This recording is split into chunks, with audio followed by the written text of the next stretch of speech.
Bismillahirrahmanirrahim. Assalamualaikum warahmatullahi wabarakatuh. Alhamdulillah wassalatu wassalamu ala rasulillah wa ala alihi washabihi wa man wala wa ba'd. Ikhwan fillah wa akhwati fillah rahimahullah. Kita awali pertemuan pada hari ini dengan menjadikan bersyukur kepada Allah Subhanahu wa taala yang atas karunia-Nya alhamdulillah kita masih dipertemukan dalam keadaan iman dan Islam dan dalam keadaan sehat walafiat.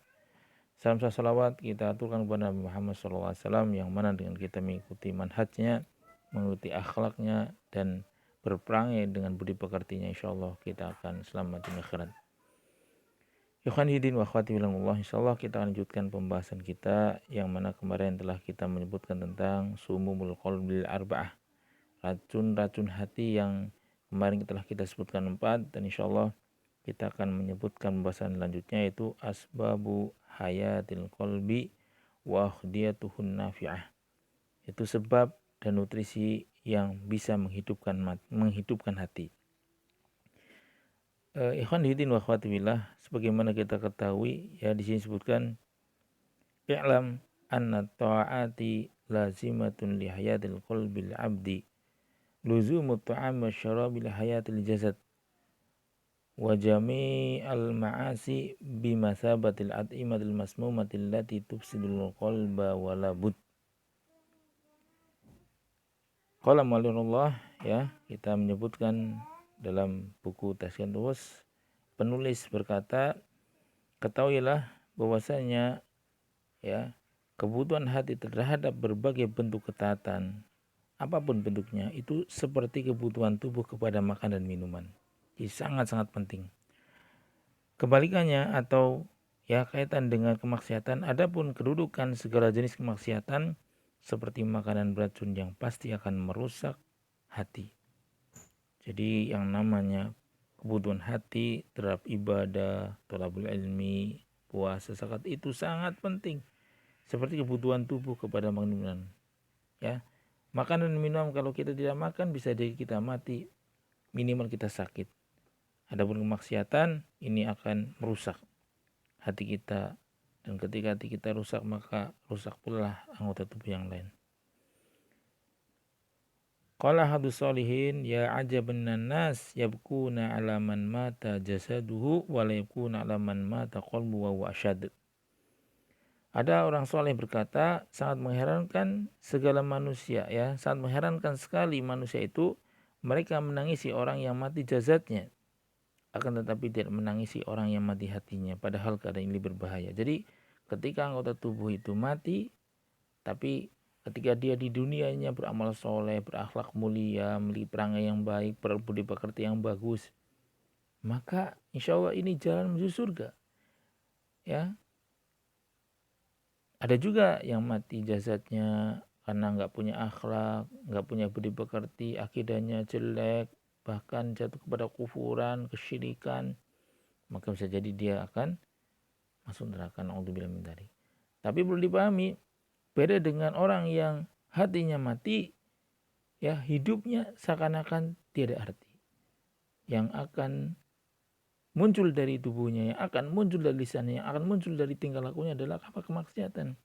Makanya orang saleh ini berkata, sangat mengherankan sekali manusia kalau orang mati jasadnya, orang-orang pada nangis. Tapi kalau orang memiliki hati yang mati, dia biasa-biasa saja. Sekarang di antara sebab ya atau nutrisi yang bisa menghidupkan hati, pertama adalah zikrullah azza wa jalla, tilawatul Quran, baca Quran, istighfar, berdoa, bersalawat kepada Nabi Muhammad SAW, qiyamul lail, dan masih banyak lagi ya ketaatan-ketaatan. Dan mungkin kita ringkas. Yang pertama zikrullah azza wa jalla. Qala Syekhul Islam Ibnu Taimiyah qaddasallahu ruhahu, ya berkata Syekhul Islam Ibnu Taimiyah, semoga Allah mensucikan rohnya, azikrul qalbi kalma ilis samaki fa kaifa yakunu halus samaki idza ukhrija minal ma. Berkata Syekhul Islam Ibnu Taimiyah, zikir bagi hati ibarat air bagi ikan. Zikir bagi hati itu ibarat air bagi ikan. Apa jadinya apabila ikan dikeluarkan dari air? Ya, apa jadinya apabila hati itu tidak diisi dengan zikir? Maka apa yang terjadi? Ikan itu akan mati, begitu juga hati itu akan mati. Makanya Allah Subhanahu wa taala memerintahkan dalam masalah zikir, fazkuruni azkurkum. Berzikirlah kepadaku maka aku akan mengingat kamu. Jadi ikhwan fillah wa akhwatillah, ya, kita harus banyak berzikir. Bahkan ya muridnya yaitu apa? Imam Syamsuddin Ibnu Qayyim taala, beliau menyebutkan ada 80 faedah kurang lebihnya dalam kitab Al-Wabil Shayyib, ya. Ada 80 faedah zikir. Jadi menunjukkan sangat-sangat banyak. Di antaranya di sini ya faedah zikrillah azza wajalla, pertama adalah apa? Zikir itu apa? Qutul qulubi warruh. Zikir itu adalah makanan pokok bagi hati dan roh. Makanan pokok, bayangkan. Ya seperti kita makan pokoknya ada nasi, ya. Zikir juga sama. Ini adalah makan pokok bagi hati dan roh. Jadi ketika orang tidak berzikir, maka nutrisi kurang, bisa jadi sakit, bisa jadi mati. Yang kedua,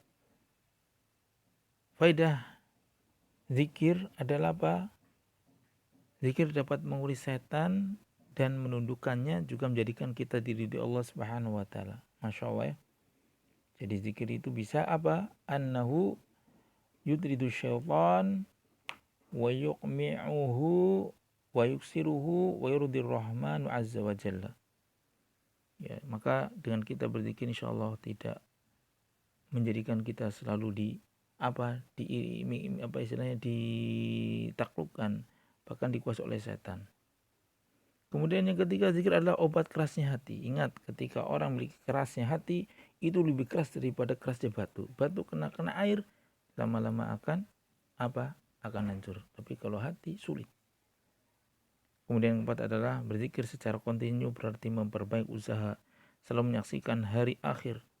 Jadi mengingat hari akhir, dan akan membuat seorang hamba sibuk hingga tidak sempat mengucap-ucap batil, tidak ghibah, namimah, ya, teriak yang berlebihan, atau ucapan-ucapan yang mengandung kemaksiatan, ucapan-ucapan yang mengikuti hawa nafsu, tidak.